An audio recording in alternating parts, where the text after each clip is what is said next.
Are you or a loved one suffering with lung failure, either with COPD, emphysema, pulmonary fibrosis, and your lung specialist is telling you that you basically tried everything traditional and there's nothing else left to try?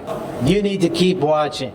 There's a new study out of China in Scientific Reports looking at the effect of cigarette smoke exposure to bronchial epithelial cells, lung cells, versus those who were treated with umbilical cord mesenchymal stem cells, and what the effect of the cigarette smoke was. And what they showed is that the bronchial epithelial cells that were treated with mesenchymal stem cells from umbilical cord tissue then got cigarette smoke exposure. The stem cells protected the mitochondria.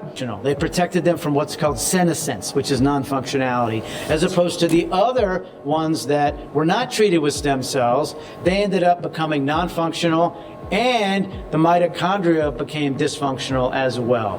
We've been seeing these types of results for over a decade.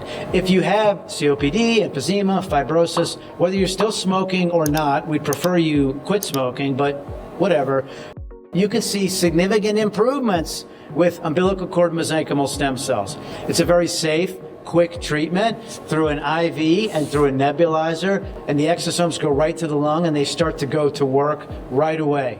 We have so many patients who have decreased the amount of medications they need. They've gotten off of steroids, they've gotten way down on their oxygen, some have gotten off of their oxygen and gotten back to playing golf, doing their activities of daily living. It's been a tremendous improvement. Call us today. We're the world's largest provider of regenerative stem cell therapies, 80 clinics in 8 countries. +1 844-GET-STEM. We'll give you a free consultation. You can also email us at info@r3stemcell.com. Thank you.